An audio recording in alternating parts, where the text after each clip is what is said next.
Monseñor, en primer lugar, muchas gracias por acogernos aquí en el Arquidiócesis. Muchas gracias a ustedes también por venir con tanto aprecio, un gusto de poder comunicarnos y participar vivamente de la noticia que de alguna manera tenemos que colaborar todos, ¿no? Monseñor, hace poco usted ha cumplido 42 años de sacerdote. Cuéntenos, ¿qué es lo que lo motivó a iniciar en esta vida vocacional? ¿Qué es lo que lo motiva hasta ahora? Bueno, yo soy de familia muy cristiana. Mi familia siempre fue muy rezadora, mi papá, mi mamá. Eh, eh, pero hay un hecho particular, que es que yo nazco en Lince e inmediatamente nos trasladamos al RIMAC a vivir, porque mi papá había nombrado, mi papá era policía, y siendo capitán lo nombran comisario del Girón Trujillo en el RIMAC. Y entonces, ¿qué pasaba? Que para ir a misa, como vivíamos ya en el RIMAC, tenía un tío que era obispo auxiliar de Lima, ¿no? Ignacio Arbulú Pineda. Y ese tío nos pasaba a recoger para ir a misa en la primera iglesita que tuvo Lima, cuando vinieron los dominicos por la zona norte, y hicieron la iglesia de Juan Bautista. Y ahí íbamos. Yo, evidentemente, me llevaban cargado, ¿no? Y estaba niñito. Pero ya cuando fui creciendo, como a los 2 o 3 años, pues ahí vivimos 7 años, yo me acercaba y quería comulgar. Y entonces él me decía que no, pero me daba una latita al final de la misa con hostias para jugar a la misa. Y mi mamá me hizo un vestidito y con mis hermanas, y pues agarraba un palo y las ponía de rodillas a mis hermanas para asistir a la misa. Y ya tenía pues el juego, ¿no?, de jugar a la misa. Eso es un primer pasito pequeño, inocente, digamos, pero que siempre se cultivó. Mi mamá siempre más me decía: sí, hijito, hay que rezar siempre, el Señor nos ha ayudado tanto, mi abuelita también. Y entonces siempre soñamos, o soñaron mis papás, que yo estuviera en colegio religioso, pero no tenían recursos en ese tiempo, y sobre todo volvimos a Lince, ahí donde yo nací, a los 7 años, y entré al colegio Dalton, que es un colegio laico, que fue muy interesante también porque estos laicos eran puneños, ¿no?, los Encinas, y este colegio era un muy docto, muy buen colegio, ¿no? Y las profesoras, los profesores eran también, sobre todo la señora Tirene, que fue un amor realmente, y nos hacía rezar, ¿no? Y allí hice la primera comunión con el padre Cecilio, que es uno de los párrocos que tenía la iglesia de Santa Beatriz en Lince, que es la iglesia que mi papá favoreció también para ayudar en la construcción, etc., ¿no? Y ahí hice la primera comunión. Al poco tiempo llega la noticia, ¿no?, cuando estaba yo en tercero de primaria, de que me habían admitido en el Colegio San Agustín. Y entonces, a partir del cuarto de primaria, fui al Colegio San Agustín, lo cual fue una maravilla, ¿no? Porque, claro, ayudaba a misa. El padre Lucio, que era un excelente director espiritual y compañero, nos enseñó a conversar, ¿no? Y eso me favoreció mucho, porque siempre esa ilusión que yo tenía se fue transformando en una reflexión. Estaba el año 65 ya, terminado el Concilio Vaticano II, ocurren varias cosas, ¿no? Vamos a un retiro al seminario de Santo Toribio, porque el cardenal Andázuri, que además era muy amigo de Ignacio Arbulú, y además era muy amigo, se hizo muy amigo de nosotros. Todos a partir del año 65 de mi familia nos empezamos a meter en los movimientos que había. Yo en el 65 fui a un retiro en el seminario de Santo Toribio, y allí en ese retiro, que fue muy lindo, descubrí la diferencia entre ser agustino o religioso y ser diocesano. Y ese mundo me cautivó, no porque no me gustaran los agustinos, ¿eh? Yo tengo un corazón muy agustino, soy agustiniano además, sino porque los agustinos que nos enseñan a nosotros, salvo algunos muy buenos, el resto, viniendo mucho de de lo que pasó con Franco en España eran muy duros y asustaban mucho, había muy pegalones, muy castigadores. Tanto que nos refugiamos siempre en Lucio, que era buena gente, ¿no? Y eso es lo que no me gustaba. Y entonces, cuando voy al seminario y me encuentro con seminaristas que andaban, digamos, con sus pantalones, sin hábito, hombres de mundo y de vida cristiana en el medio del mundo, ¿no? Y además coincidiendo con el cierre del Concilio Vaticano II, ya me empezó a ilusionar mucho todo lo que venía en la Iglesia y abrir los ojos, ¿no? Porque también se instala la reforma litúrgica, se empieza a cantar en las misas con grupos, yo empiezo a ayudar las primeras misas, antes ayudaba en latín, entonces las primeras misas cara al pueblo, y en el propio colegio, el ambón, lo hacen para mi medida porque yo dirigía la misa, ¿no? Ya, digamos, ya estaba ya en la media, ¿no? Estaba en cuarto de media. Y y además ya se organiza la misa de otra manera, los cantos, la participación, y eso me fascinó mucho porque en realidad quien tenía más agarre en eso era el grupo diocesano, que evidentemente se introdujo con esa línea en el Colegio San Agustín, esos modos, aunque no en otras cosas, como por ejemplo los movimientos especializados de la Acción Católica.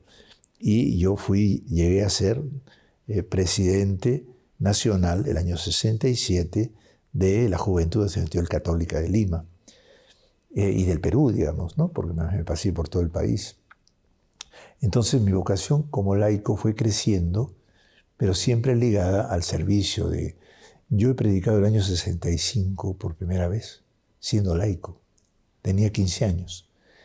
Y fue en la misa de mi hermano. Y ahí te tengo que decir una cosa muy importante para mi vocación. La muerte de mi hermano. Mi hermano Ismael fue asesinado por ayudar a un amigo que estaba sitiado por los guerrilleros en el año 65. La guerrilla que comenzó en junio, justamente el día del retiro comienza. Cuando terminamos el retiro comienza esa guerrilla. Y él va a salvar a un amigo suyo. Salva al amigo, pero lo matan a él, junto con 17 policías. Y eso me marcó definitivamente, ¿no? Yo cuando estaba el féretro todavía cerrado porque le tiraron una bomba y 40 balazos. Yo le rezaba, inclusive en su tumba tiene que estar, metí una cosa que pueda ser sacerdote, le metí un papelito a mi hermano, para que le llevara a Dios eso. Y en efecto, Ismael fue para mí como vivir a Cristo en mi casa, ¿no? Justamente murió dando la vida. Y yo le pliqué eso al padre también del INSE, porque la misa se fue en el INSE, fue el presidente de la República, fue toda la policía, fue una cosa muy, muy fuerte. Tocamos, me preguntó, ¿qué texto quieres? Y yo le digo, ese que dice, nadie tiene mayor amor que el que da la vida por sus amigos. Entonces, muy bien, lo lees y yo lo leo, me dice, pero tú predicas. Y es la primera vez que prediqué, ¿no? Reflexionando un poquito más para relacionarlo con la vida de mi hermano, ¿no? Y eso realmente a partir de ahí ya se agregó un elemento muy importante. O sea, la muerte de mi hermano es empezar a entender el país en que yo estaba. Y mi papá me hizo una buena reflexión, porque en un momento le digo, estos comunistas desgraciados que han matado a mi hermano, lo digo a mi papá. Y me dice, un momentito, esos dispararon. Pero el problema es quiénes han creado la situación para que no hubiera reforma agraria y no hubieran soluciones a los problemas sociales y se creó todo este lío. Porque si se hubiera podido evitar, si pacíficamente se hacían reformas. A mí me iluminó porque además me podía haberme convertido yo en un anticomunista espantoso, ¿no? O sea, no para nada, digamos, comulgar con todas las sandeces que han hecho los comunistas, ¿no? Pero el sentido, digamos, de justicia social sí. Y eso no quería mi papá que lo dejara. Y entonces por eso me dijo, y yo a partir de ahí ya me esclarecí mucho, entonces empecé a vivir una vocación que en el tránsito del 65, ya que me faltaba un año para salir del colegio, se me ilumina estando en la GEC, en el Movimiento de Acción Católica, donde se empezaba a hacer la revisión de hechos de vida, ver, juzgar, actuar, se confrontaba la vida con la fe, y entonces eso me permitió empezar a reflexionar sobre muchas cosas. Y claro, en la JEC se estilaba siempre un método muy reflexivo con los muchachos. Era una pastoral juvenil, pero hecha, la misión de la Acción Católica ya desde inicios del siglo XX fue digamos, un intento de que los laicos participaran, pero laicos formados, laicos que aportan algo desde el mundo con conocimiento también de la fe, de la teología, ¿no? Y claro, el primer paso era ser un escolar de ese tipo, ¿no? De tal manera que ya cuando termino el colegio, el año 66, que quería entrar ya al seminario, todos mis consejeros, el padre Gustavo Gutiérrez, el padre Pepe Rullón, el padre Felipe Segarra, el padre Luis Fernando Crespo, todos me dicen, tienes que conocer más el Perú. Y entonces entro a San Marcos, no a la Católica. Y San Marcos es una universidad pues, en donde está todo el Perú como en ebullición. Era la época de los grandes profesores, que generaron el pensamiento actual de la vida del país, ¿no? Julio Kotler, Bravo Bresani, Batosmar, eran todos los grandes pensadores de estudios peruanos, ¿no? Que seguían la generación anterior, Jorge Basadre y todos los que dieron, digamos, la base histórica para pensar el Perú, ¿no? Y claro, a partir de ahí ya mi vocación estaba muy marcada por el Perú, ¿no? Entonces, mi vocación entonces son 42 años de cura, ¿ya? Habiendo comenzado como miembro de la JEC y representante de la JEC ante la Asamblea Episcopal Regional, después del Vaticano II, a los 15 años. Entonces, mi vida viene desde muy laico y desde los 15 años, ¿no? Sí, efectiva, ¿no? Desde chico en el sentido de la vocación sacerdotal, ¿no? Y claro, me decido a entrar al seminario después de todo lo que estudié en San Marcos, 5 años de sociología. Después estuve trabajando de secretario el que fue presidente fundador de la Acción Católica, que es don César Arróspi de la Flor. Fui su secretario 3 años. Y después de eso decido irme a conocer más el Perú, ya porque no había trabajo. Y mi mamá me quería meter en una cosa que se llamaba Sinamos, que yo no quería. Y me escapé y me fui a vivir a Cerro de Pasco 5 años. Y ahí viví entre los mineros y los campesinos. Y claro, comprendí realmente qué diversidad y qué novedad tiene nuestro país. Es un país muy diverso. Y pude realmente como limeño encontrar otro mundo, ¿no? Y siempre estaré agradecido a los serreños porque me acogieron. Fui profesor de sociología en la Universidad de Alcides Carrión. Y de allí, después de los 5 años, dije, bueno, 10 horas. Entonces vine a Lima y le hablé al cardenal Andázuri, ¿no? Y me dice, Carlos, ¿no? Hablaba así el doctor, Carlos, cuánto me alegro, hace tiempo que yo sabía que tus hermanos me decían, porque mi hermano el mayor era presidente del Movimiento Familiar Cristiano, fue delegado a Puebla, mi hermano mayor. Y después del Movimiento Familiar Cristiano se enamoró de los neocatecumenales y es el que trajo los neocatecumenales a Lima. Pero Landázuri siempre fue muy amigo de la familia también. Entonces, ¿y qué has pensado? No, le digo que quiero entrar al seminario. Bueno, pero como estás mayorcito, yo creo que es mejor que yo me encargue de ti. Vas a ir a estudiar a Roma y yo me voy a encargar. Entonces, mi última etapa como laico ha sido ser seminarista en Roma durante 8 años, ¿ya? En donde evidentemente el 84 he estado desde el 79 hasta el 87, porque hice la tesis de licencia y el doctorado, pero sí han sido 8 años. Y él me ordena en el 84, que fue un año muy, muy importante, porque fue un año de esclarecimiento de muchas cosas. Por ejemplo, el padre Gustavo Gutiérrez, que tanto lo habían combatido, llega a esclarecer todo. Y Ratzinger el cardenal Ratzinger, el cardenal Landázuri, el Papa mismo, Juan Pablo II, esclarecen que no hay nada grave detrás, ¿no? Y por lo tanto es un año bonito porque yo me ordeno el año en que es exculpado también el padre Gutiérrez, que es el que me presenta ante el cardenal, ¿no? En mi ordenación acá. Bueno, de ahí es el inicio, ¿no?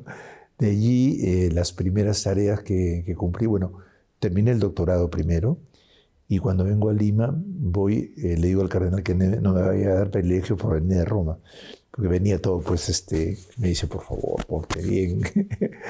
Pero le digo, pero que no me vaya usted a dejar ahí medio anquilosado como... Y entonces me dijo, no, yo voy a hacer lo que tú me has pedido. Vas a ir a un pueblo pobre. Y me mandó a la Tablada del Lurín. Y ahí estuve 3 años. Y luego vino, porque salió el cardenal, terminó, y vino el segundo cardenal, que es Augusto Vargas Alzamora, que estuvo 10 años. Linda persona. Y lo primero que me pide, encárgate de la pastoral universitaria.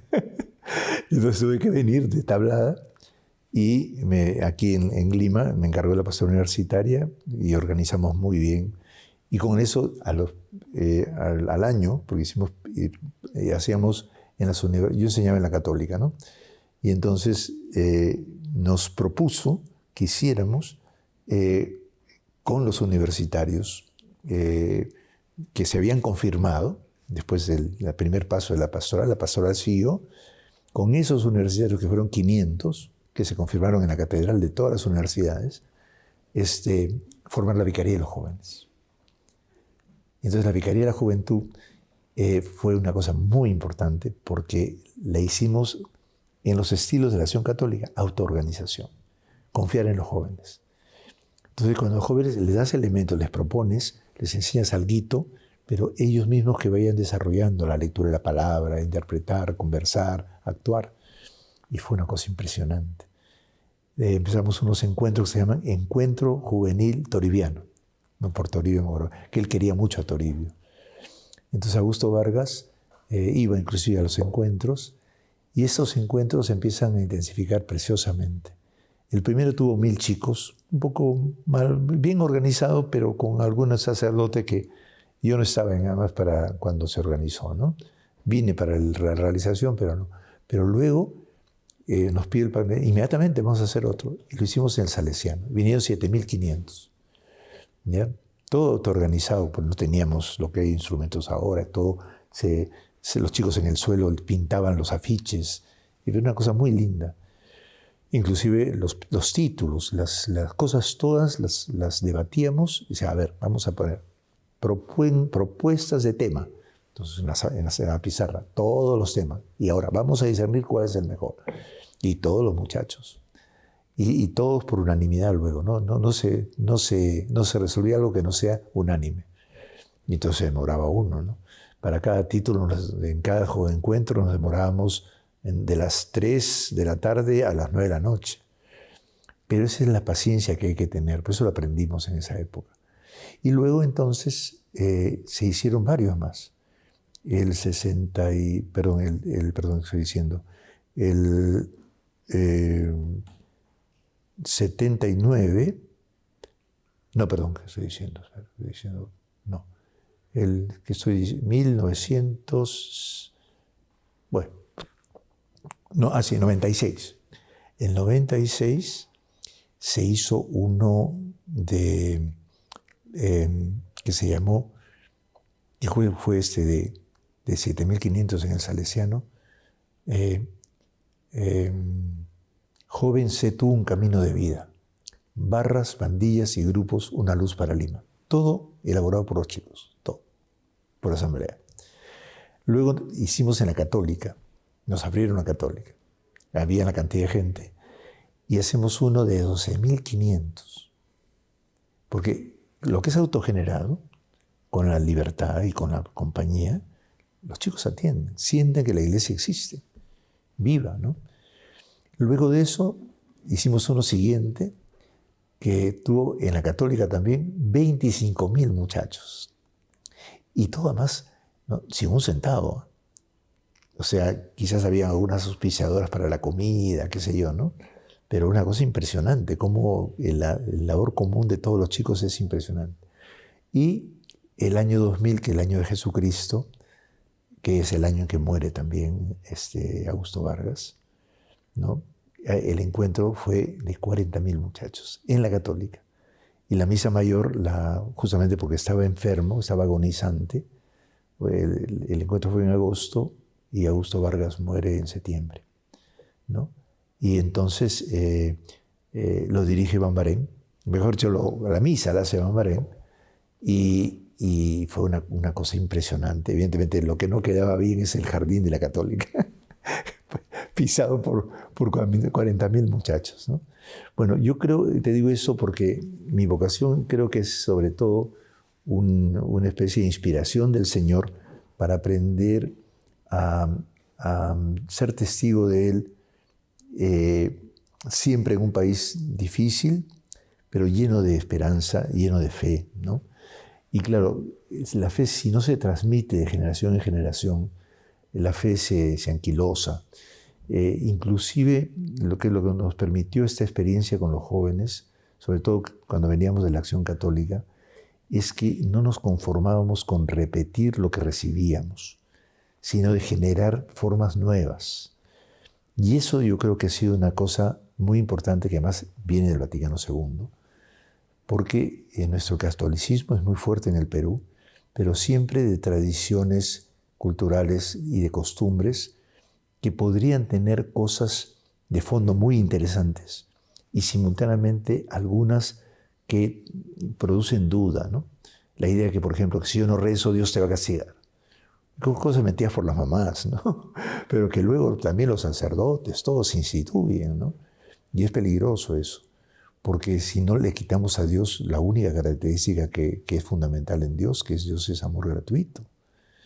Entonces Dios no condena, Dios no castiga. O sea, el que se autocondena es uno que no quiere acoger la conversión que Él te propone a uno. Pero si uno se deja ganar por Él, uno cambia, ¿no?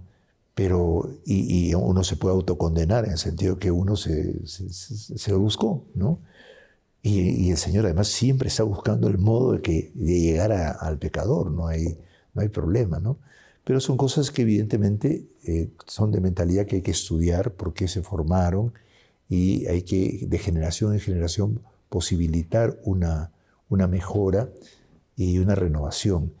Y yo creo que los años esos fueron años en donde, gracias a estos dos cardenales, logramos integrar una forma de vivir cristianamente con mucha más naturalidad, con mucha más sencillez, sin tantas condiciones, ¿no? En Lima, tú has sabido, la gente, ¿no? Uy, no ha venido con camisa de manga larga, ¿no? No ha venido con terno, entonces es condenado, ¿no? O sea, había cosas, o el divorciado, ¿cómo venía el divorciado? La mía, ¿cómo va a comulgar? O sea, todas esas cosas estaban muy metidas y como una sumatoria de costumbres. Eso, digamos, entiendo yo que puedan haber habido en un tiempo, pero ¿cómo comprendemos un mundo tan difícil y tan complejo hoy, condenando en primer lugar todo lo malo que tiene? Es verdad que hay que denunciarlo y hay que llamar a la atención, pero sobre la base de que Dios comprende inclusive eso para transformar a la persona y para mejorar las relaciones. Bueno, esa es mi primera respuesta, es mi vocación, va por ahí.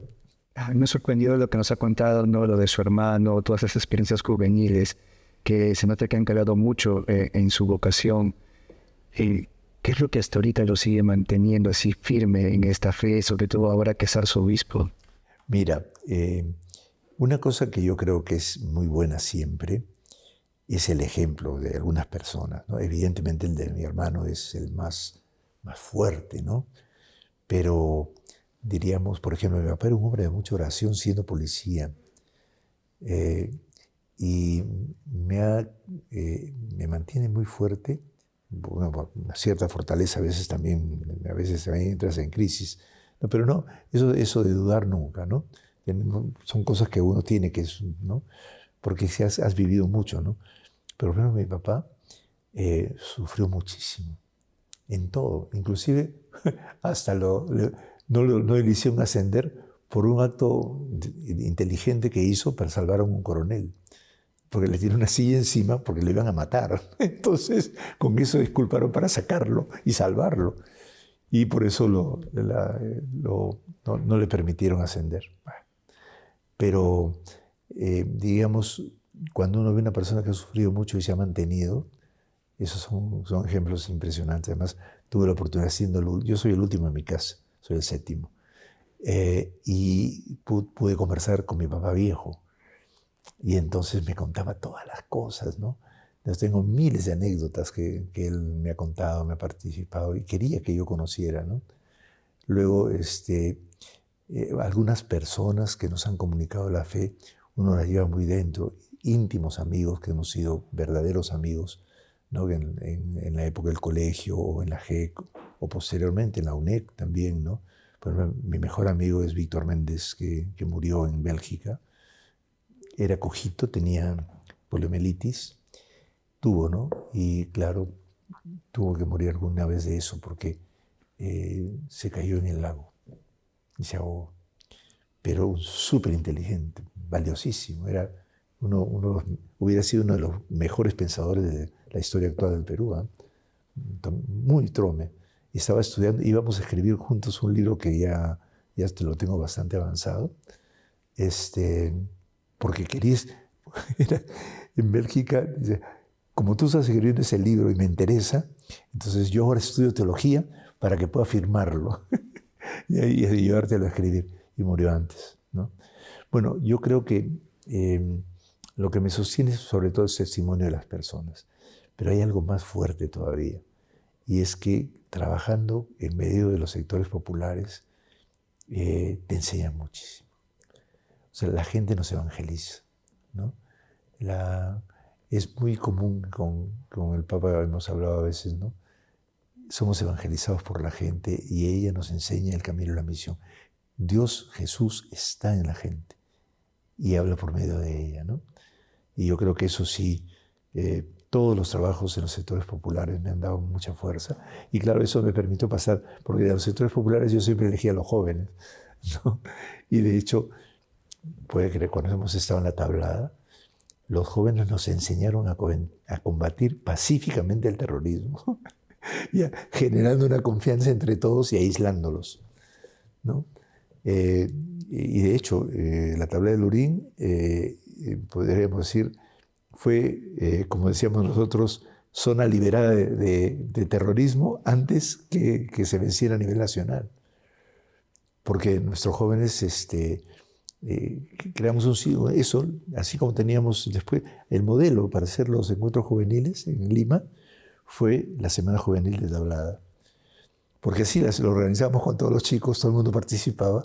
Entonces invitábamos a los colegios, poníamos el lema, en todos los colegios se rezaba, una cosa así. Entonces venían todititos, era la gimcana, y eso en medio del toque de queda. Y entonces logramos que la policía nos defendiera y se levantara el toque de queda para la Semana Juvenil. Entonces, los jóvenes te enseñan, la gente sencilla.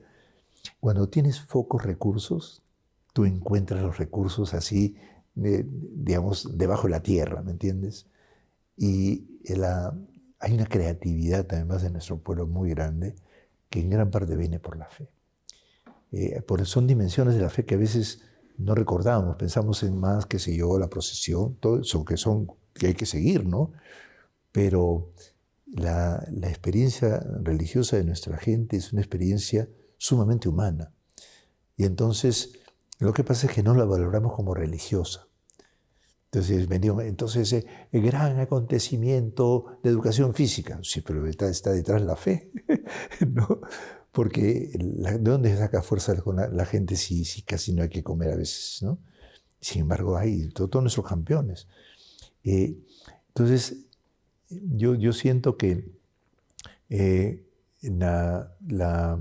lo que más nos sostiene a todos es una fe que es comunicada inclusive a través del trato humano. Y uno se da cuenta cuando un trato inhumano no lo sostiene. Y eso es lo que uno empieza a sentir en algún ambiente hoy día y en el mundo, ¿no?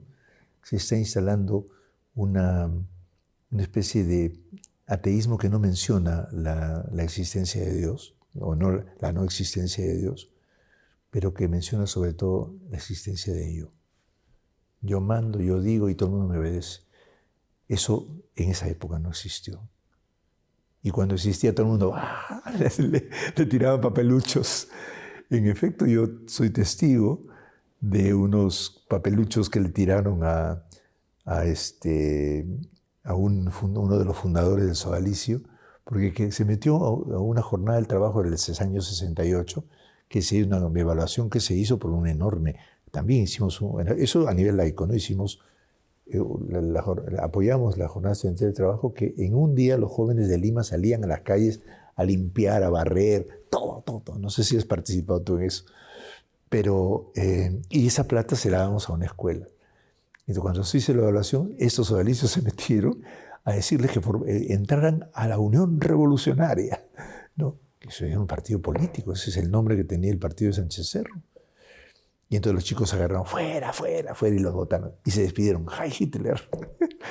Entonces, eso es verdad, ese tipo de cosas ha habido. Entonces, la fe no se comunica de una forma, diríamos, arrogante, despreciadora, impositiva. La fe se suscita. Y nuestro pueblo se susurra a Dios, ¿no? A través de sus actos, ¿no? Y es muy bonito en ese sentido. Y en algunos casos, ya te digo, los jóvenes mismos, ¿no? Hubo una anécdota en la tablada que los chicos nos dicen, le tenemos una sorpresa al pueblo, ¿ya? Y entonces, padre, usted diga al final de la misa que la gente salga a la plaza. Entonces, yo le digo, los chicos nos han dicho que tienen una sorpresa, que salga a la plaza. Y salimos y los terroristas colocaban en los cerros la hoz y el martillo. ¿De acuerdo? Y entonces salimos y vemos el cerro y estaba la hoz y el martillo. ¿Qué están diciendo los chicos? ¿Ya? Entonces no había teléfonos celulares, nada. Pero vino uno corriendo y dice, aguanten. ¿Y qué pasa? Que habían encontrado a los terroristas así poniendo eso y ellos subían para poner con velas paz, ¿no? Y entonces la gente dice, pero ¿cómo es posible que...? No, entonces el que vino de mensajero dijo, no, cuidado, quédense. Y entonces empecemos, la hoz y el martillo se empieza a transformar en paz, ¿no? Y la gente empieza a saludar bellísimamente. ¿Por qué? Porque habían encontrado a esos ahí y hubo una batalla en campal entre los chicos que fueron con sus velas y los otros que tenían esas chimeneas y entonces las acomodaron y las cambiaron. Eso es una... ¿Te das cuenta? Ahí estás hablando del tema de la paz, que es un tema social, humano, pero también es un tema religioso. Y el ímpetu religioso nos permite eso. Entonces, esa síntesis que ya está vivida en nuestro pueblo, en su sentir, hay que seguirla educando, afianzando, y la iglesia que debe ir cambiando al compás de la compañía de ese pueblo que tiene una esperanza y no se le puede agotar esa esperanza, ¿no? Bueno, señor, hacen falta más sacerdotes. ¿Cómo usted cree que se puede motivar a los jóvenes para que se sumen a esta entrega a Cristo y también a los más necesitados? Yo siempre en el tema vocacional no he tenido mucho apuro, ¿no? Porque mi convicción ha sido de que siendo o tratando de ser un buen laico, lo único que hacer es hacer la pregunta, ¿no será que tú tienes vocación? ¿Ya? Pero si no tenemos buenos laicos y afianzando a la gente, la propaganda vocacional tiene un peligro, se convierte en proselitismo y se desesperan mucho. Entonces nosotros inventamos una forma en época de Augusto. Trabajemos con los jóvenes y las jóvenes, de tal manera que si lo hacemos bien, lloverá para todos. Entonces, y se cumplió. Después de la Vicaría de la Juventud de Augusto, se llenó el seminario y las congregaciones, porque los chicos participaban. Entonces, una cosa similar, aunque es más difícil ahora porque hay mucha mediación de internet, de las redes, mira, chicos, el problema de hoy día es básicamente para la promoción vocacional, es que estamos muy distraídos y muy acelerados Entonces no hay tiempo de pensar. Pero cuando uno hace un espacio de retiro, de reflexión, los chicos vibran de emoción porque se sienten humanos. Mira, un ejemplo es el de la pandemia. Cuando hemos estado comunicados por medio de la pandemia, en un momento llegó a cansar. Cuando termina la pandemia, mira, en mis clases a veces no venían a clase los chicos, ¿no? Mira, empezaron a venir y todos querían hablar y compartir y preguntar sobre las cosas que yo estaba hablando y Dios y qué sé yo. Porque depende de cómo enfrentamos una época. No es un problema de que haya o no haya promoción vocacional. Yo en este momento le he encargado el seminario a un grupo de personas que nos han ayudado porque queríamos que los diocesanos desarrollen. Y ellos son eudistas y su método es justamente el promoverlo a partir de generar algo muy, muy compartido. Entonces, hemos decidido que una parte del trabajo de la Vicaría de la Juventud reside en el propio seminario. Y eso es lo que hicimos con Augusto.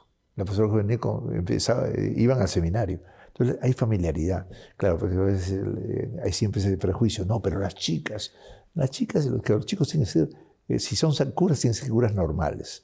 Y para eso tienen que haberse enamorado antes, ojalá, ¿no? De tal manera que ya saben por dónde va la cosa y profundicen eso, ¿no?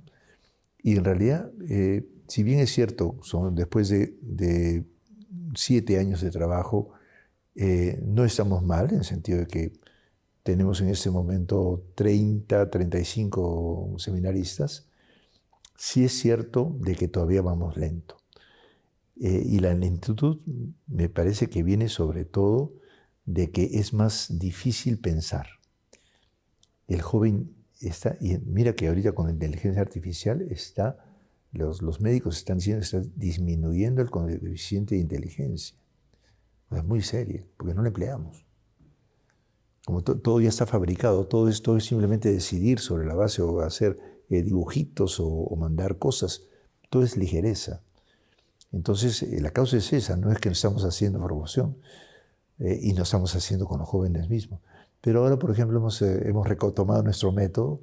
De los chicos, por ejemplo, hacen, igual como el Papa en el sínodo, ¿no? Grupos, ¿no? Debaten, resúmenes, aprender a resumir, ¿no? Su pequeño evangelio en la mano para discutir, leer el evangelio. Entonces, se aprenden cosas que van entrando en profundidad. Y luego retiros. Los retiros les encantan, ¿no? Para que hay que hacerlo siempre de poco a poco, ¿no?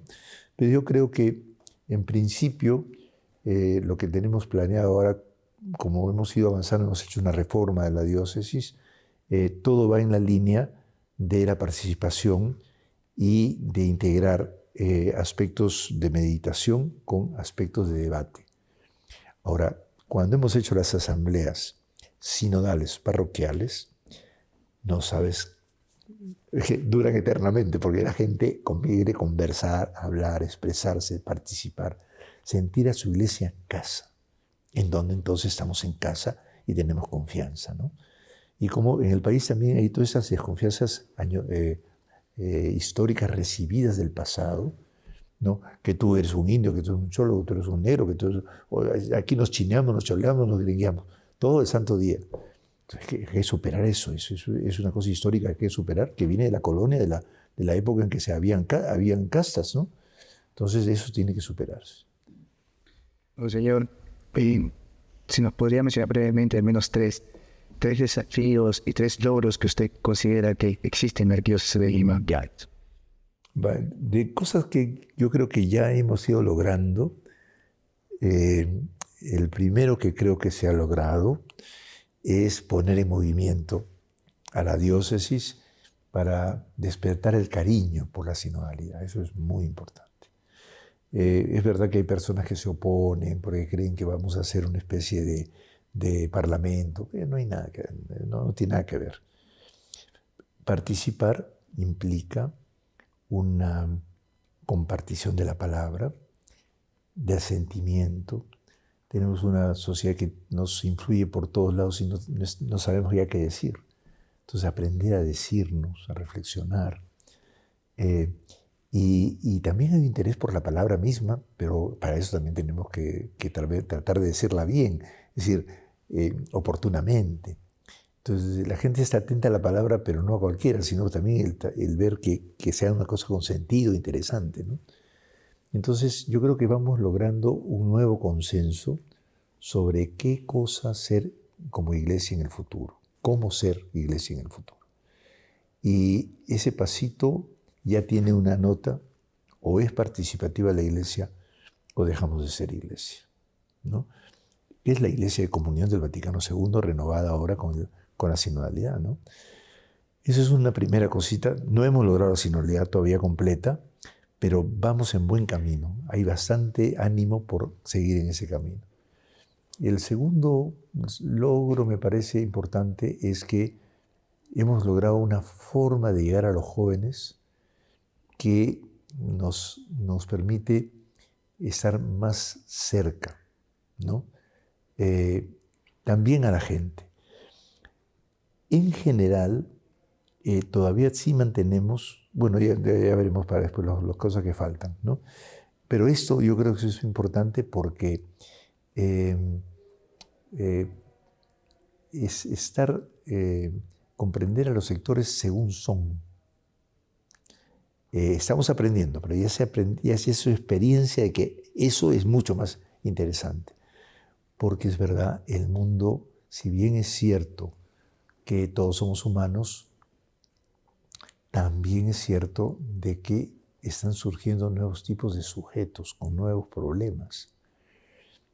Y entonces, si no atendemos esos problemas en su lengua, en su manera de pensar, en sus costumbres, en las crisis que están viviendo, una iglesia que no sabe hablarle a la gente, pues. Entonces, claro, es más fácil uniformizar. Yo le llamo la evangelización estándar, ¿no? Entonces hay una media de conocimientos que tú debes saber.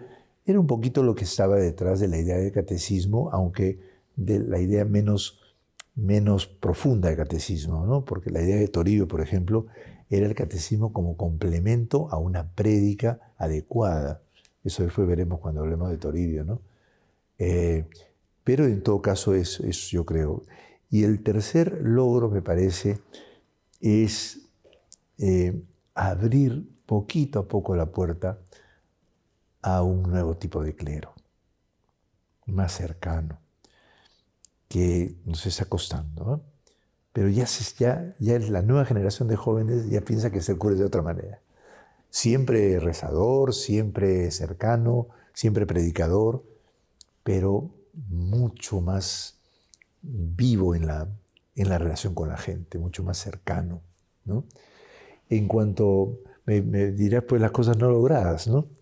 Yo pienso que todavía, por ejemplo, ahí es el que te decía, el tema del clero, que tenemos muchos remanentes de una formación que todavía resulta ser, podríamos decir, demasiado rígida para el mundo que tenemos. Y que a veces entonces predican encasillamientos, ¿no? Yo no digo que no haya que tener normas, ¿no? Por el contrario. Lo que pasa es que hay que suscitar las normas en su razón de ser y hay que explicar por qué. Y explicar y debatir y ver si hay razonabilidad en las razones que damos. Porque a veces no hay muchas razones, ¿no? Entonces, ¿qué pasa? Que el modo de formación que tenemos es la que el padre siempre tiene razón. Le voy a contar una, te cuento ahorita. Una persona le dice al padre, padre, mi tío está muriéndose y ha pedido que los incineren. Entonces nosotros lo queremos mucho, entonces podríamos tener en una bolsita unas pocas cenizas, ¿le parece a usted? Además que le consultan al padre porque piensa que es una... Y entonces el padre dice, de ninguna manera, porque en la resurrección de los muertos, ¿dónde va a encontrar el Señor? No, ese pedazo de...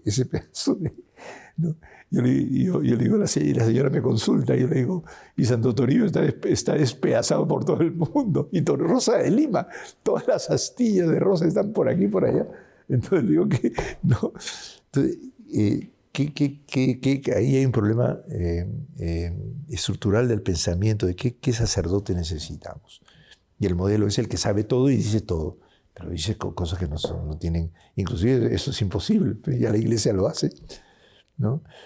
Entonces no hemos logrado todavía, digamos, unificar los criterios para esa formación que permita, diríamos, ya tener una especie de modelo tan claro como se tenía en el anterior formación. Y eso es porque todavía está en formación. Creo que tenemos que decidirlo más a nivel mundial, todos los obispos, pensarlo bien cómo será eso. Supongo que será motivo del sínodo, de la Asamblea Sinodal de 28, ¿no? Que vamos hacia eso, en donde tenemos que debatir la forma de la Iglesia. Y ese es un segundo punto que creo que todavía no logramos, ¿no? Todavía tenemos la convivencia de diversas formas de Iglesia. Pero por lo menos tenemos eso. ¿Por qué? Porque ya estamos viendo que hay que cambiar. Y la idea es que es una cosa que yo creo positiva, yo hoy la mencioné indirectamente. Nosotros hemos hecho 2 asambleas sinodales. Al inicio de mi periodo, en el año 20, inicios del año 20, y ahora, en enero de este año. Y han salido pistas y estamos dando, hay cartas pastorales y ya estamos dando una forma a nuestra iglesia. Entonces una cosa que no hemos logrado todavía es la forma que debe tener la iglesia de Lima para el futuro. Pero estamos avanzando hacia ahí, ¿no? Eso va a tener algunos problemas porque hay siempre costumbres. Entonces hay que ver cómo compatibilicemos esas. Pero es que será motivo de debate. Pero sí un problema que hay, que es el tercer problema que yo creo que puedo plantear, que sí estamos teniendo situaciones sociales que influyen y que a veces no tenemos soluciones, ¿no?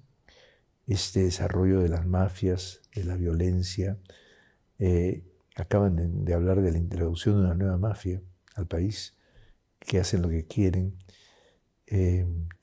¿Cómo como iglesia podemos suscitar algo que como iniciativa permita neutralizar?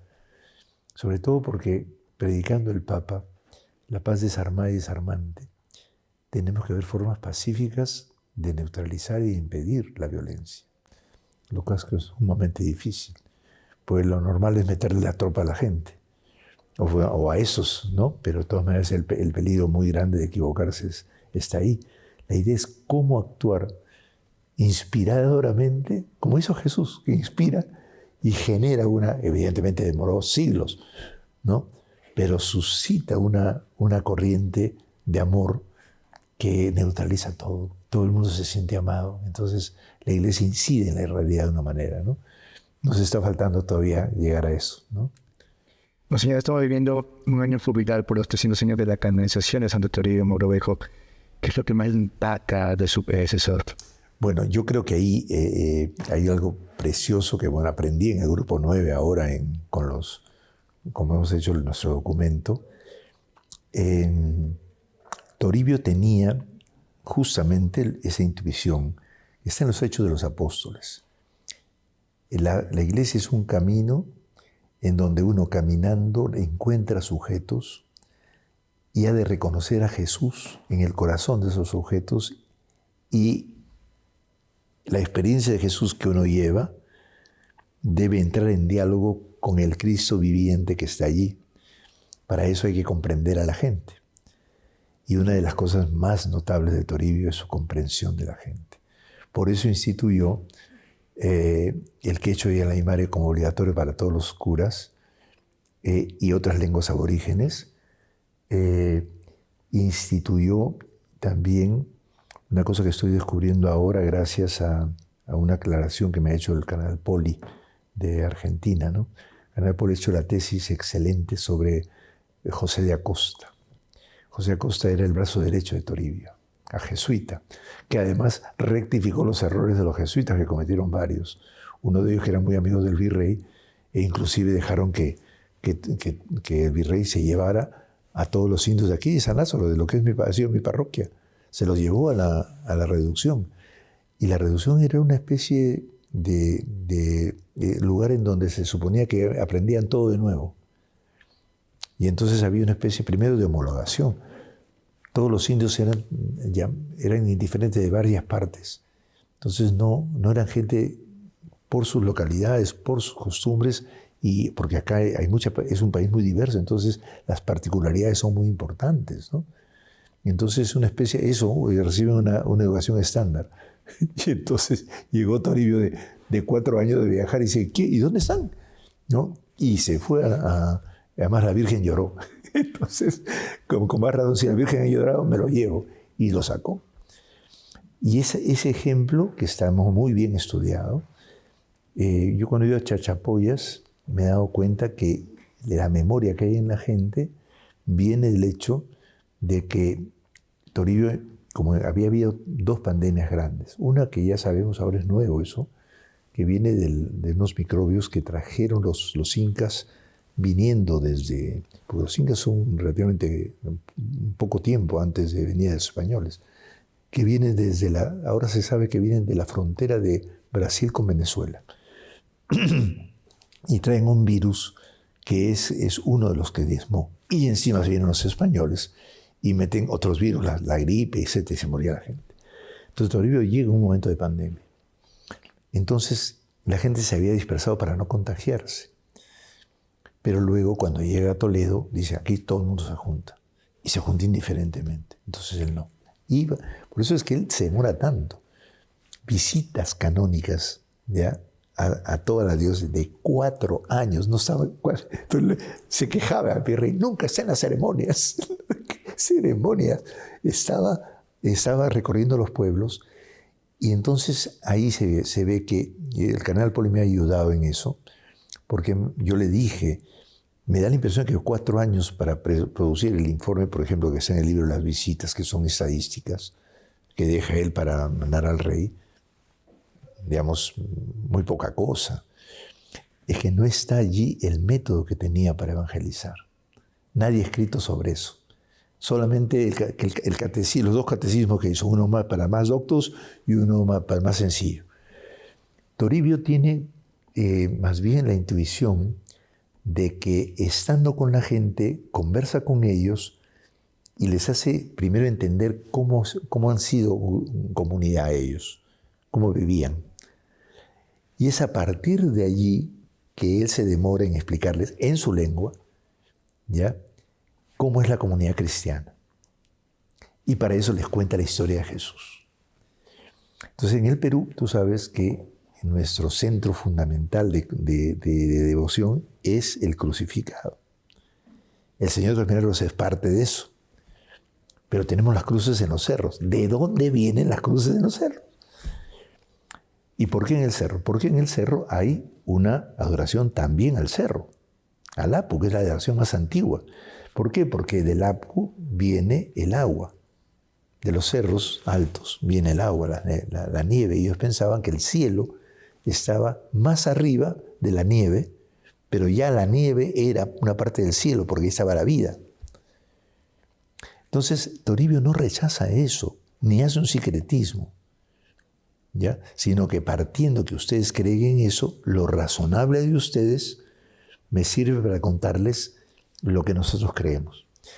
Entonces le dice, y ustedes cuando el cerro les da todo eso y creen y el agua y la vida está allí, pero ¿dónde están sus muertos? Los muertos han ido por abajo, los hemos enterrado y han subido al Apu, y de ahí se van al otro. O sea, ¿ustedes creen que hay un otro más allá? Claro, hay otro más allá que es el que manda todo. Y entonces le dice, bueno, les vengo a contar que ese otro se llama Padre. Y que quien nos ha traído el Padre para demostrarnos que Él nos quiere y nos manda el agua, es Jesús, que ha muerto en la cruz, y que cuando vino a decirnos que era amor y Él nos daba la vida, les lee, yo soy el camino, la verdad y la vida. Entonces, un grupo de celosos que querían de otra manera, lo mataron en la cruz. Y entonces empiezan a hacer una síntesis. Entonces, Dios Padre nos dio a Jesús, que a su vez nos dio el cerro para el agua, ¿ya? Y nosotros existimos gracias a Él. y también es el que nos creó. Entonces ya entra todo eso, ¿no? Y entonces es natural en este país que todo el mundo pone las cruces en los cerros, y no por idolatría. Y han habido una serie de elaboraciones, etcétera, que hay que trabajar. Y el cardenal Poli me lo dijo, ¿por qué? Porque yo le dije, esto lo he pensado, he estado elaborando, he estado escuchando. Claro, me dice, porque José de Acosta le dice que el modo suave de anunciar el Evangelio es el que Bartolomé de las Casas introdujo en Antillas para confrontarlo con el modo agresivo de las espadas de los conquistadores.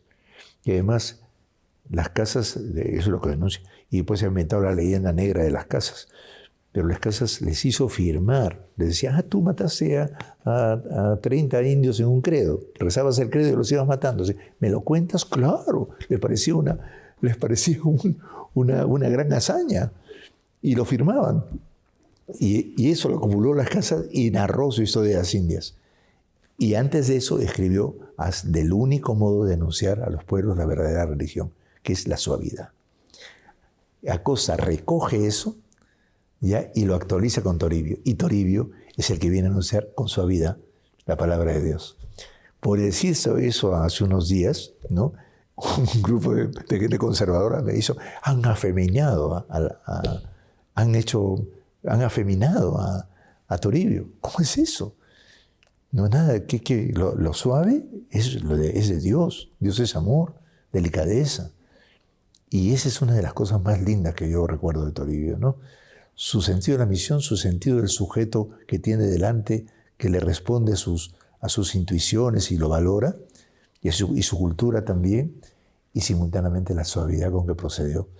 Pero en Andas Chachapoyas lo adoran y te llevan, ¿no? Y aquí tocó y salió agua. Y así, la gente es devota de Toribio. Entonces, y tanto que tenemos a Toribio Rodríguez de Mendoza, que lleva su nombre, ¿no? Y que es uno de los próceres de la República, ¿no? Eso es un poquito lo que yo destaco más de Toribio, me parece muy importante. Esos modos de evangelizar, hoy día hay que hacerlos. Son los únicos que, si no dialogamos con los nuevos sujetos, y por eso es que, por ejemplo, en el grupo 9, ante los sectores, digamos, que están en problemas, en crisis, ¿no? Sobre todo hay todo este sector, pues, de homosexualidad en el mundo hoy día. Es por la falta de padre, no hay papá. Y entonces hay que entender ese sujeto y no dejan de ser nuestros fieles. Son seres humanos que son hijos de Dios como nosotros, que necesitamos hablarles al corazón y ayudarlos a que entiendan su problema y dentro del límite de lo que pueden hacer, porque si tienen una tendencia irreversible, ¿qué hacemos? ¿Que vamos a mandarlos al infierno? Si Dios nos tiene a toda la humanidad, hay que comprenderla y van a haber más problemas después. ¿Qué va a pasar ahora que hay modificación genética? ¿Qué vamos a hacer con todos esos ricachones que se modifican genéticamente? Van a vivir 300 años, ¿no? Y no sabemos saber qué hacer con ellos. Y con todos los órganos de los demás humanos muertos ¿tú crees que no va a haber un sentido de culpa mínimo? Entonces, por eso tenemos que prepararnos para responder con la fe, una fe que tiene una fuerza irreversible, porque es un Dios que es gratuito y amor total. ¿Cómo hacemos para irradiarla con profundidad y con encanto, con inspiración, digamos, para darle fuerza a este mundo y mejorar como humanidad, ¿no? En eso sí, el punto esencial yo creo que se plantea es lo que dice el Papa León, ¿no es cierto? O sea, cómo humanizamos la humanidad. Ese es el gran problema. Y Toribio en eso nos ayuda mucho. Bueno, señor, justamente hablando del Papa, ya se anunciaban las fechas. Sí. ¿Cómo lo recibe la Iglesia de Lima? ¿Qué preparativos hay? Bueno, como nos hemos dividido en diversas partes, en Lima vamos a hacer varias actividades y en primer lugar lo que queremos es recibirlo esperando de él un mensaje que actualice todo su magisterio, inclusive la magnífica humanidad, cómo nos invita a él a construir la magnífica humanidad peruana. ¿no?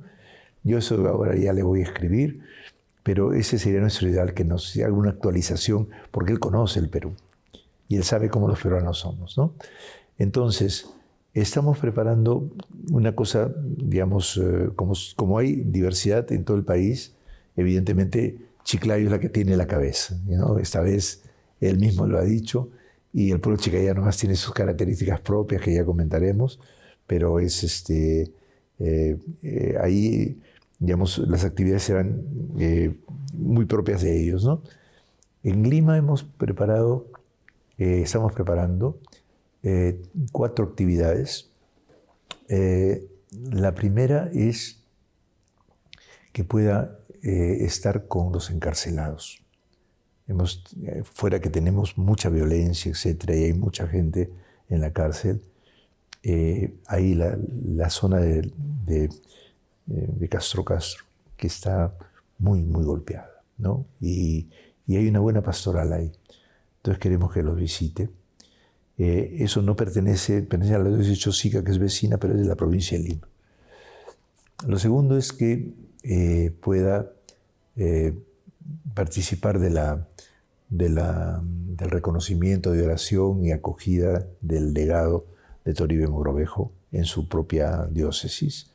Y tenemos acá los restos, ¿no? Están enterrados acá. Y está también la cabeza, que es muy importante. Está también Grimanesa, su hermana.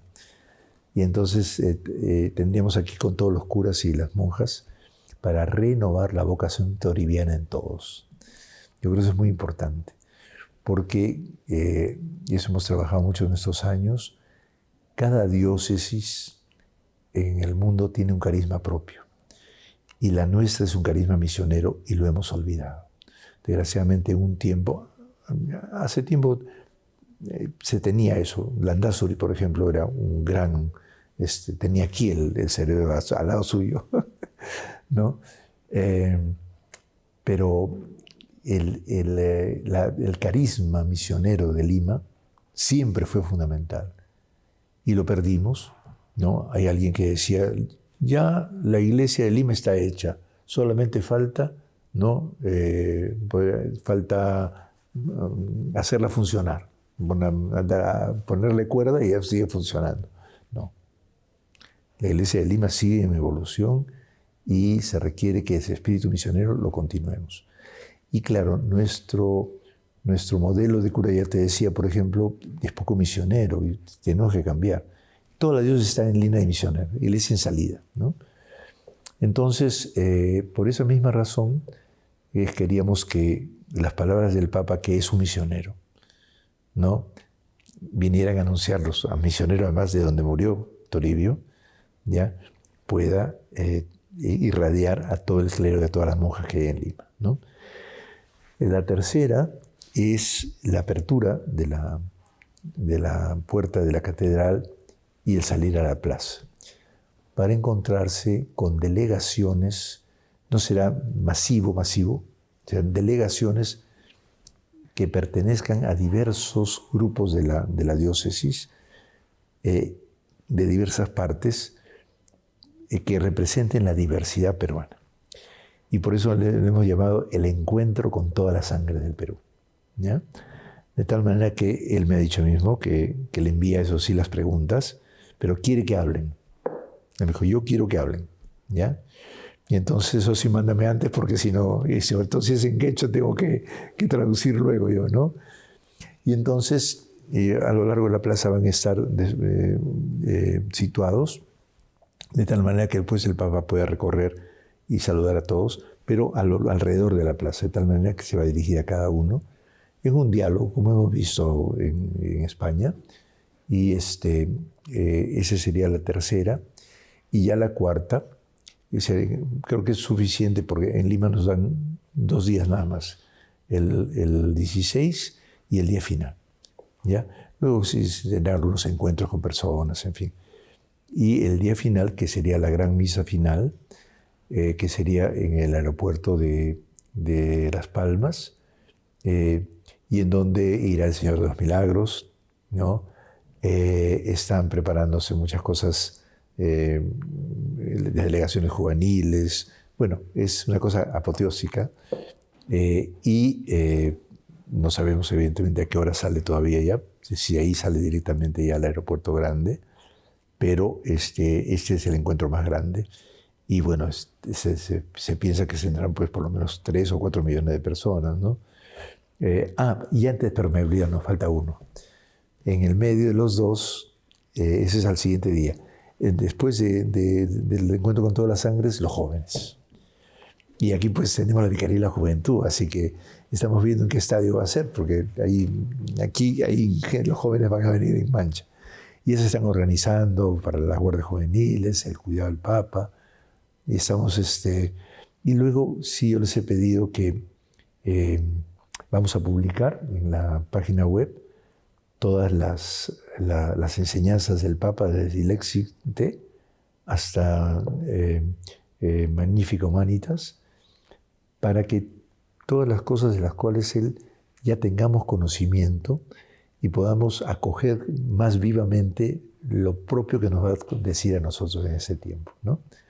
Y yo creo que sí, ya vamos a tener la preparación lo más impecable posible. Tenemos una comisión organizadora, justamente este viernes, me parece, ya los grupos están desarrollándose y claro, cuesta mucho trabajo, pero sí, pero ya están movilizando y todo, sí. ¿Cómo es su cercanía con el Papa? ¿Hay un recuerdo de cuando lo conoció, tal vez? Mira, yo lo he conocido a partir no como cura, de obispo, a partir de que en la conferencia episcopal él fue designado para la católica. Y como hubo un problema con la Universidad Católica que generó una decisión del cardenal Cipriani, en todo el desarrollo de esclarecimiento de esto, él ayudó muchísimo. Y yo era miembro de la asamblea, como cura nomás, y él era miembro de la asamblea, pero nombrado por la conferencia episcopal. Entonces ahí fue mis primeros acercamientos a él. Después hicimos algunos encuentros sobre el tema de la defensa de los menores,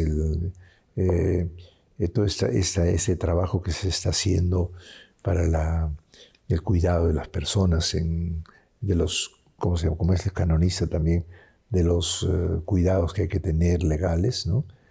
Hubo un evento, ahí también nos conocimos y hablamos. Y como él es agustino, ya, él sabe que yo he querido ser agustino y que no, y que me escapé. Pero ellos pues eran agustinos distintos, ¿no? Y es verdad, en el Colegio San Agustín teníamos una especie de cariño especial, no tanto porque los españoles eran muy rígidos, sino por los del Colegio Santa Rosa, de Chosica, que eran más misioneros, venían de Iquitos, ¿ya? Y nos empezamos a enterar que habían llegado también a Cholucanas. Y los de Cholucanas que vienen de Estados Unidos eran mucho más abiertos. Y no solo eso, sino que la diócesis la construyeron a partir de catequistas. Ellos eran pocos, promovieron catequistas, y ahí con los años, ahora yo tengo 2 sacerdotes que son hijos de catequista, aquí en Lima, ¿ya? Que son mis sacerdotes, pero son hijos de catequista formados por ellos. Y entonces tuvimos siempre la imagen de que siendo misionero, él era muy, muy cercano. Después la gente nos ha ido contando que su comportamiento era, pues, y como lo es, de carácter, ¿no? Entonces yo cuando él lo he usado personalmente, entonces a partir de ahí ya me he verificado lo que todos ahora conocemos, ¿no?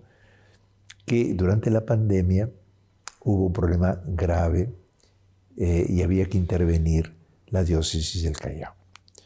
Y el Papa Francisco, que ya me había nombrado obispo, me llama y me dice, voy a nombrar a Monseñor Preus para que sea visitador, administrador de la diócesis.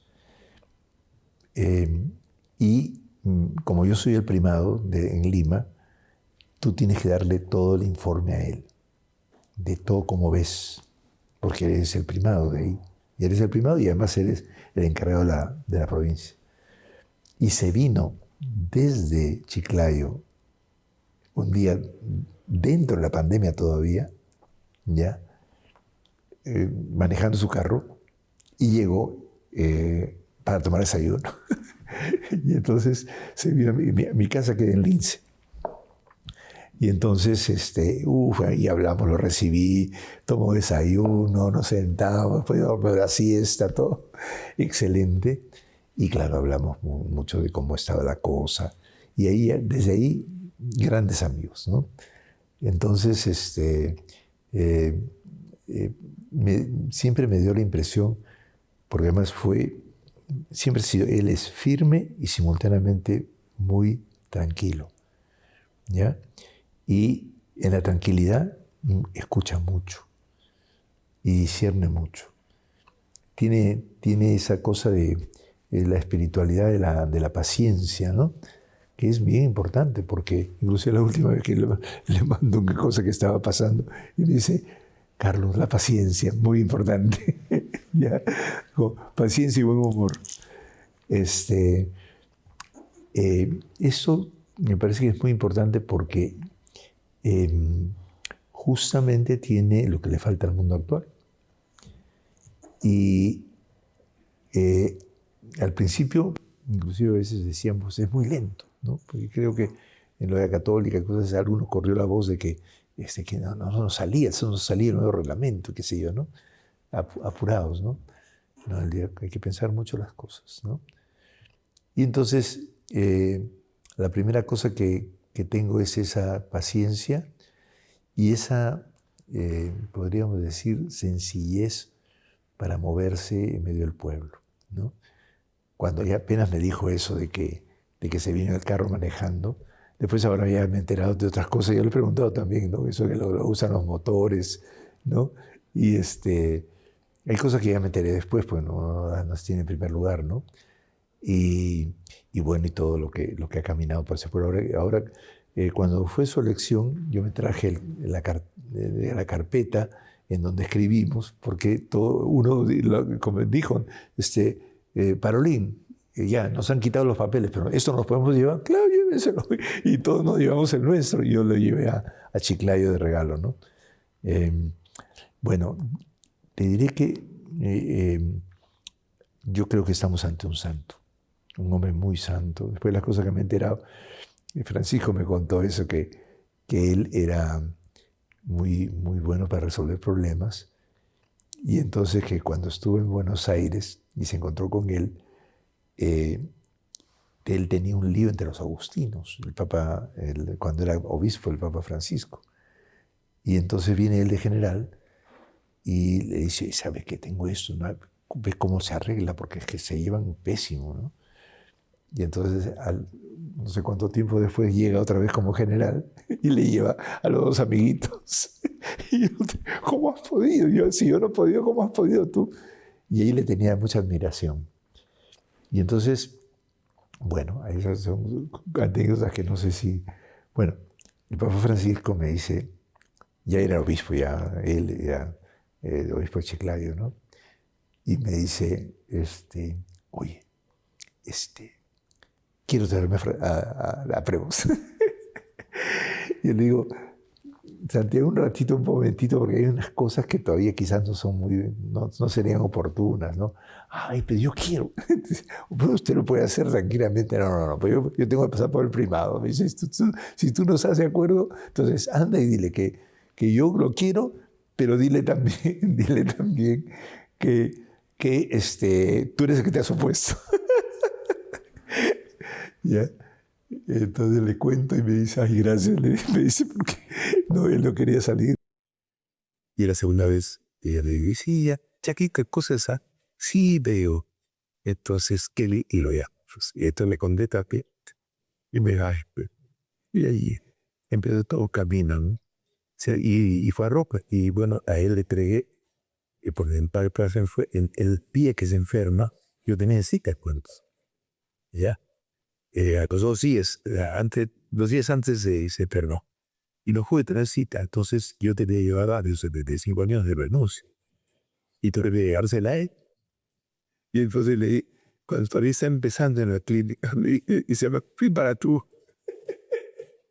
Y te la tengo firmado por el papá.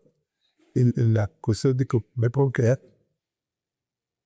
O sea, no están firmados, pero están firmados con friegos, ¿no? Entonces, mire hasta cuando salía, ¿no? Entonces, bueno, yo ya en ese tiempo lo he tratado, pues, y además, para el conclave no sonaba para nada, ¿no? Y la verdad es que por una experiencia de espiritualidad, yo creo que quien te ha dado su nombre a mi país así es. Y que yo sabía que se había nacionalizado Taiwán. Yo que pues no tenía, pero sí quiero imaginar, ¿no? Y hoy de hecho le pedimos mérito del, digamos, por lo menos por lo contar mi voto, ¿no? Estaba de acuerdo a que sea, ¿no? Pero fue muy, muy especial la votación, porque al principio no sonó nada para nada, y ahí hay algunos, como siempre, hay un papá, ¿no? Y que sale cardenal, ¿no? Y no sabes cómo empieza a subir un poco, y después ha sido, digamos, como se llama en castellano peruano, por pateadura, ¿no? Por goleada, se dice, ¿no? Por goleada.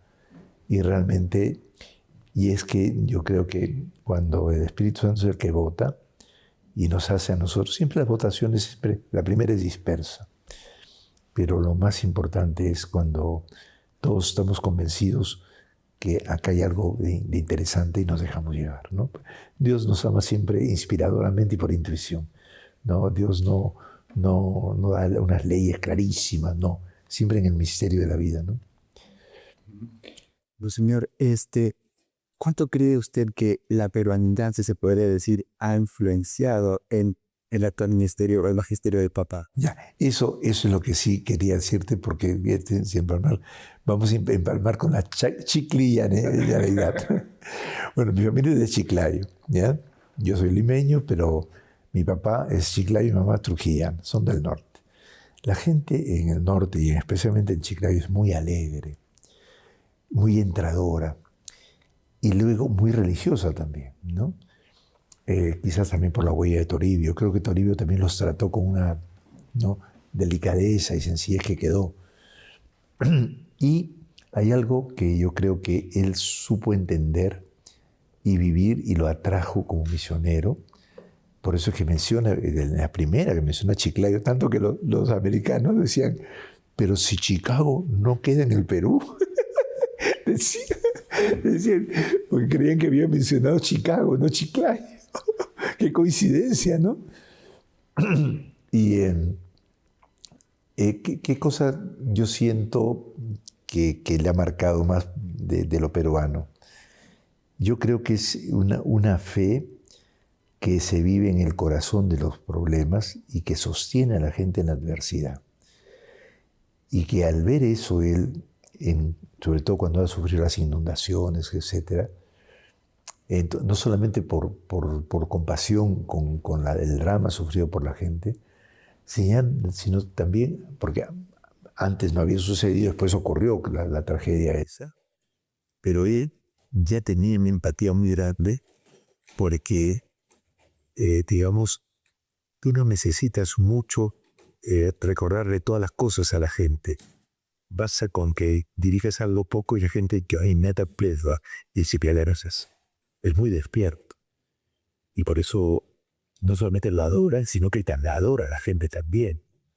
Y yo creo que se ha dejado penetrar de esa síntesis que ha hecho Chiclayo de la peruanidad. Y claro, el profesor Macera decía que en Perú es un abuso del lenguaje, ¿no? Que no hay nacionalidad peruana. Pero sí hay promesa peruana, eso es lo de Basadre, ¿no? Y la promesa permite a un pueblo caminar por largo tiempo con dispersiones, peleas, pero se está uniendo en la promesa con una finalidad, con un sentido. Y eso que no tenemos mucho los peruanos, que es filósofo, gente muy pensadora, lo tiene la gente espontáneamente. Es una filosofía popular de la esperanza. Y yo creo que eso es lo que le ha impresionado más, ¿no? Que la esperanza, curiosamente, es la convicción que tenemos los peruanos. No estamos bien, pero esperamos y ya se cumplirá. Es una apertura casi religiosa, ¿no? Mariátegui, ¿no? Dice, como la filosofía lo define, el hombre es un animal metafísico. No se puede vivir sin una concepción metafísica de la vida, ¿ya? El hombre, dice, vive con una esperanza superhumana y los demás son el coro anónimo del drama. O sea, esta esperanza superhumana, que curiosamente Mariátegui, que él también fue cristiano, bautizó a todos sus hijos, por lo menos, en Roma, ¿no? Estuvo 2 años en Roma. Pero él tiene mucho respeto y cariño por lo religioso. Inclusive, de pequeño le pusieron el hábito de la Virgen del Carmen, porque él se llama José Carlos del Carmen Mariátegui La Chía. Ya, ahora ya se sabe que además no es Mariátegui, es otra cosa, otro lío que ya le han sacado, pero se ha estudiado, ¿eh? Pero José Carlos María del Carmen, José María del Carmen Mariátegui La Chía, así es, ¿no? Entonces, esto es bien importante porque nuestra peruanidad es una peruanidad, digamos, basada en la esperanza de algún día hermanarnos de verdad. Y mientras no perdamos esa esperanza, queda pendiente como tema.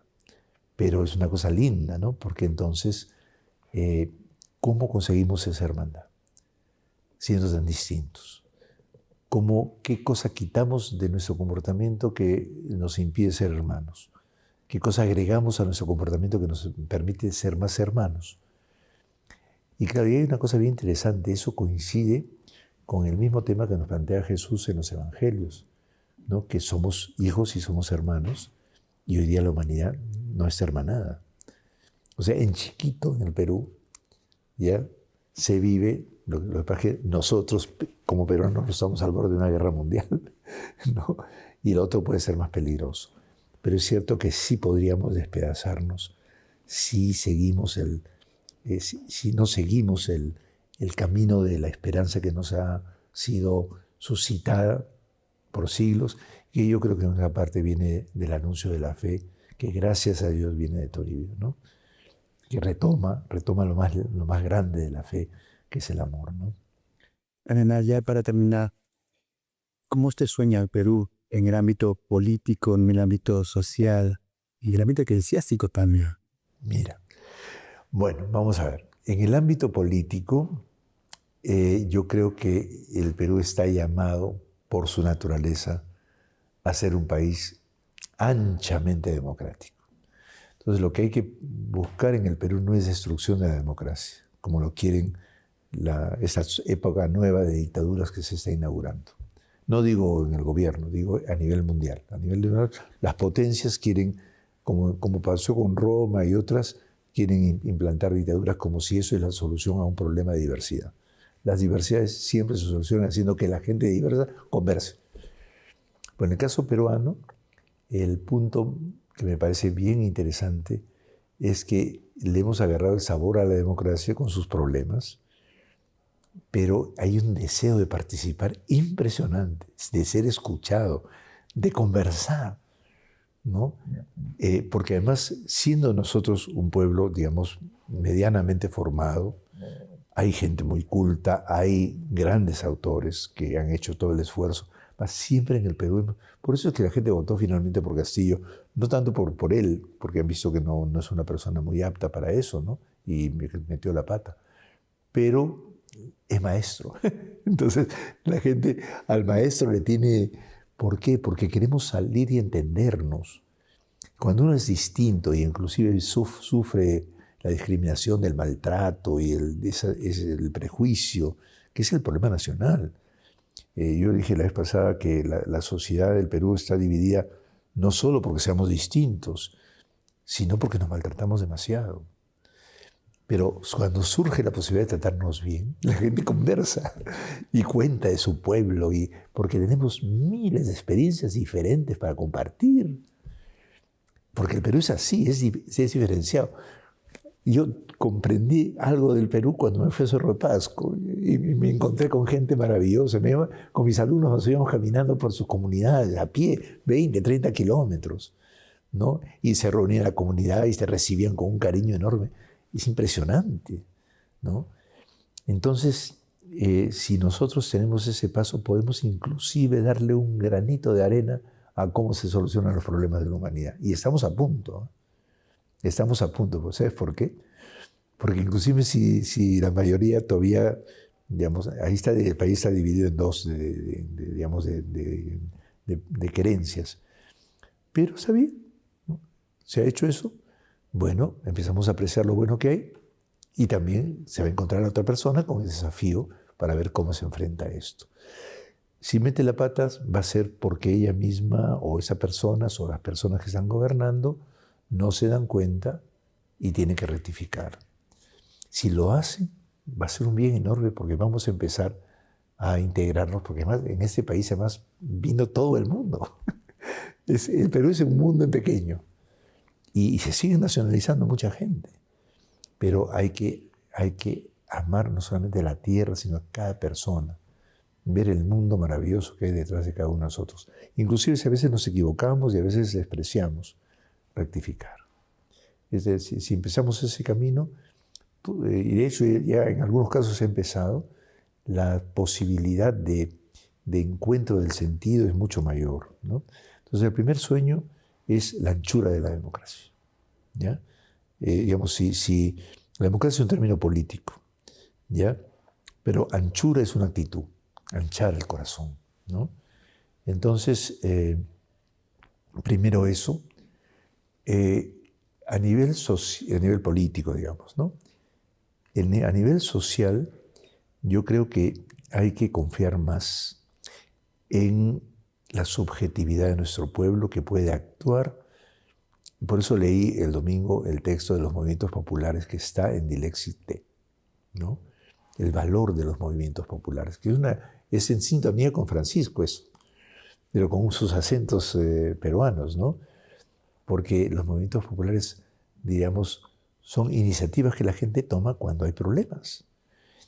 Y entonces, conforme nos vayamos a problemas mayores, la gente se organiza. Y qué ejemplos de organización en las ollas comunes durante el pandemia, ¿no? La gente a mí me recuerda que yo quería el director de orquesta desde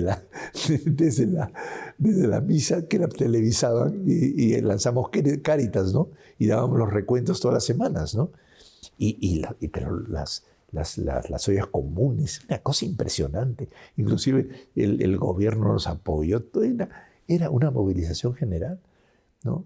Y eso que lo tenemos por momentos todavía necesita constituirse en el reconocimiento de que la base social organizativa abre la posibilidad de una mejor política que vendrá después.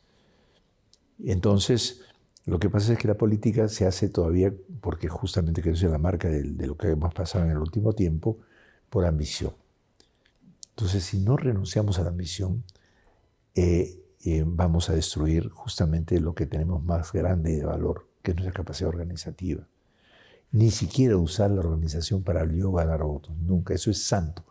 La organización popular es santa, ¿entiendes? No se toca. Y por lo tanto, promoverla, desarrollarla, a pesar de que pensemos distinto y formar, ya pensaremos que si pienso distinto, bueno, tú votas por esto y voto por otro, pero en el dolor, hermanos. Eso está en la acción, no unidad, ¿no? Eso es en el plano social. Y para eso sí yo creo que hay una serie de iniciativas que todavía no se han tomado y se podrían tomar. La más difícil es la de que en un pueblo la gente pueda controlar las extorsiones, las violencias. Hay métodos. Por eso, por ejemplo, en la comisión que hemos estado, el grupo 9 del sínodo, los serbios, que todavía se llevaban mal y se peleaban y se mataban, lograron decir, basta de pensar en que la solución es una solución armada. Solo pacífico. Pongamos todos como nota que todo debe ser pacífico. Y surgió el partido político por la paz, ¿no? Por la política. Y ha ido creciendo. Han pasado 30 años, ¿eh?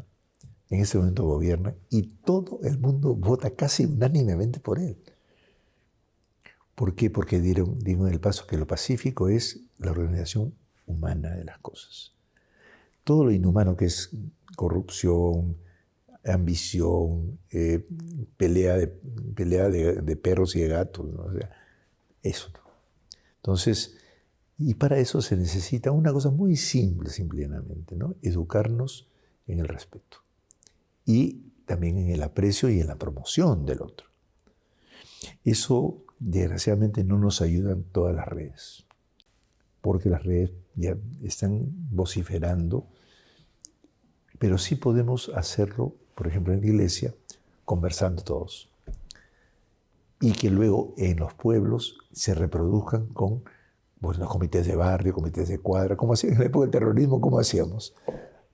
¿Quiénes tenían los pitos y las piedras en las azoteas para poder evitar los atentados, ¿no? Ahí también de ese hemos salido. Entonces, en todas ves tú el sujeto como pueblo sencillo que se une y claro, y todos vamos entrando poquito a poco, ¿no? Y neutralizamos lo que es malo, ¿no? Yo creo que va a tener que ser así. Eso es a nivel social. A nivel político, me dijiste. Social y eclesiástico. Eclesiástico necesitamos una iglesia más dinámica. La estamos tratando demora mucho porque hemos recibido el peso de una iglesia estática. Ser cristiano es rezar al Señor para que se salve tu alma. Sin duda que la dimensión personal, íntima, mística, de la experiencia personal de encuentro con el Señor, sin duda no puede cambiarla a nadie. Pero si se reduce a que mi alma se salve, ¿no? En el sentido de que yo tengo contacto directo y yo me rezo un montón y ya me consigo la salvación y ya tengo mi carné de entrada. Eso es individualismo, pues. No podemos vivir la fe como una especie de aristocracia espiritual. La hondura con que entra el Señor en nosotros es un don, que sí es simplemente para decirnos, así como mi hijo, al entrar mi hijo en ti, tú eres hijo.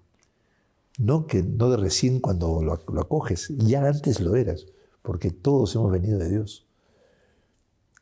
Y el que viene, que es el hijo sobre el cual, el modelo a partir del cual Dios ha creado a todos, ¿no? A imagen y semejanza de Jesús. Entonces necesitamos esa condición gratuita de hijo, vivirla como Jesús la vivió, misioneramente, saliendo, dando de comer a la gente, compadeciéndose. Y eso uno siente que en el cristianismo peruano, limeño sobre todo, ¿no? Pero también en otras partes, ¿no? Se vive un poco así. Sabemos que es de la otra forma, porque cuando hay algo común que da alegría, todo el mundo colabora. Eso va a pasar en Chiclayo y acá ahora que viene el Papa. Todos nos unimos, porque sabemos que no es una cosa individual, es colectiva, es comunitaria. Dios vino para el pueblo, para formar y salvar al pueblo de Israel y al pueblo peruano y al pueblo mundial, a la humanidad. Pero si mantenemos modos que parece que como que agotan la fe, y entonces ¿qué pasa? El cura se alegra de que celebró la misa, que hubo 5 misas, que hubo tanta limosna, esto es hasta la otra semana, y no visita a nadie, ni conversa con nadie, agarra su carro, se va a dar de vacaciones. No queremos curas así. No digo que todo el santo día estén con la gente y trabajando, pero si la gente lo requiere, sí hay que hacerlo. Y es bonito, mira, y además sobre todo cuando, inclusive si yo sé que muchos de nosotros nos cansamos mucho en el trabajo, ¿no? Pero si puedes, por ejemplo, compartir la responsabilidad. Y si bien es cierto, durante la mis, durante la semana, tú tienes también cosas que hacer, pero haces con responsabilidad. Hay muchos agentes pastorales, personas que se encargan de las zonas. Y mira, todas las capillas que tenemos en Lima están en manos de señoras. Y ese es uno de los logros en Chiclayo de Prevost, ¿no? Porque él con todas las señoras se lleva muy bien porque son sus amigas. Le llevan todas las capillas. Yo también me pasa lo mismo. En Tablada, a la señora María, que me llevaba la capilla de Santa Rosa muy bien, ¿no? Y así. Y en todo. Nuestro pueblo, siendo muy participativo, también puede ser la fuente de una iglesia, podríamos decir, más laical, menos clerical, más abierta, y la verdad es que también más vocacional, porque de esa experiencia los chicos van aprendiendo y van saliendo. Ahora, ten en cuenta que siempre dice el Señor, la mies es mucha y los obreros son pocos. No vamos a tener un ejército de curas nunca. O sea que, ¿por qué? Porque Jesús quiso su pueblo de Dios y deben haber algunos que dentro del pueblo de Dios van orientando a la iglesia. Claro, sabiendo también que ya llevamos un legado tan grande, hay que saber transmitir las verdades de la fe, etcétera, en un orden. Necesitamos más que colaboren en eso. Entonces hay modos de hacerlo que no deben implicar nunca dejar de lado la participación del pueblo. E inclusive, como estamos ante nuevos problemas, necesitamos descubrir en qué consisten y qué podemos decir como iglesia al respecto, lo cual puede llevar alguna vez a alguna definición dogmática también. Pero ¿cómo se producen las definiciones dogmáticas? Por ejemplo, Jesucristo es el Hijo de Dios es una definición dogmática, ¿no? O que tiene dos naturalezas, pero una sola persona, ¿no? Divina y humana. Bueno, eso está definido por el Concilio de Calcedonia. ¿Cómo llegas a eso? A partir de que la gente lo va sintiendo, lo va diciendo y luego hay que entenderlo más claramente. Pero claro, si tú vas a estar pidiendo, vas a creer la vida cristiana diariamente como que dos naturalezas en una sola persona, no, así no se vive. Ese es un principio que ayuda a que la gente no se vaya por la libre, no se escape de lo que es la unidad de la iglesia. Pero, y este tiempo vendrá, pero siempre necesitaremos gente especializada que reflexione. Por ejemplo, podría ser que no todos los curas, los curas deben estudiar teología necesariamente, pero por ejemplo debe haber más laicos que estudiaran teología y que conozcan eso para enseñarlo a la gente. Y quizás el cura que sepa eso simultáneamente tiene más conectes para que otros lo ayuden porque esclarecen cosas. Cuando no hay eso, por ejemplo, el padre es el único que sabe y entonces, claro, tiene la fórmula y claro, también puede convertirse en un tirano porque él tiene el tesoro. Entonces esas cosas tienen que cambiar en la iglesia. Ahora, ¿qué problema hay actualmente? Un enorme problema educativo. Y la iglesia tiene que ser la que retome la educación con la gente y se necesita volver a una educación de yo te hablo a ti y tú me hablas a mí. Esa educación por medio de la inteligencia artificial no llega ni siquiera a aprender el abecedario. Reduce las capacidades. Digo porque León Tertenberg, por ejemplo, está diciendo, no falta razón, que le va a quedar solamente a la escuela formar lo humano, ¿ya? Pero los conceptos nos vendrán por la inteligencia artificial. Lo que pasa es que los conceptos sirven para ayudar a lo humano. Si la inteligencia artificial no tiene experiencia humana, ni sabe lo que es el sentido de la vida, ¿ya? Combina algorítmicamente, como matemáticas, combina conceptos y puede crear otros, pero que no tienen que ver nada con la realidad. Y es muy peligroso. Porque no es lo mismo 2 más 2 con 4, ¿no? Que yo te amo, o yo me siento odiado por ti. ¿No? Porque la inteligencia artificial no siente el amor ni tampoco ama. ¿no? Y no siente el odio tampoco. Entonces, el ser humano necesita no solamente, podríamos decir, crear una escuela para humanizar, que también es necesario ese aspecto, sino para aprender los conceptos elementales de todo, sino este banco de conocimientos, diríamos, avanza matemáticamente, pero es inalcanzable, pues, porque puede también, digamos, hacer combinaciones de conceptos para construir monstruos, pues no sabe lo que está haciendo. O sea, sabe, pero no sabe que sabe. Es el ser humano, sabe que sabe, ¿no? Eminencia, solo una última pregunta. De aquí a 50, 70 años, luego de escuchar todo lo que usted me ha manifestado y ese amor que usted vive por el Perú, por la arquidiócesis, ¿cómo le gustaría saber cómo? Bueno, simplemente como un buen cura. O sea, como alguien que, bueno, por lo menos no ha escandalizado a nadie, ¿no? Yo prefiero haber sido un buen misionero de la gente, eso básicamente. Lo importante es que sí la gente sienta que no estuvimos aquí de balde, ¿no? Y pedir perdón también por los errores que uno puede haber cometido, ¿no? Que nos recuerden como uno que se disculpó de las cosas que puede haber exagerado, ¿no? Siempre podemos cometer errores, ¿no? Y la verdad es que la cosa más linda es que nuestro pueblo pueda resurgir y que eso sí quisiera que lo tuvieran como recuerdo muy grande, que si una cosa desea todo peruano es que su país resucite, viva alegre y conserve esa alegría, pero ya vivida plenamente, no como compensación de la tristeza, ¿no? Sino como que todo ya ha llegado a un punto, el arroz con leche llegó al punto de sabor y se le puede poner ya la canelita, ¿no? Y comerlo con sus pasitas y todo, ¿no? Eso. Eminencia, muchísimas gracias por su tiempo y por todo lo que nos ha contado. No sé si habrá tiempo luego para poder publicar todo esto.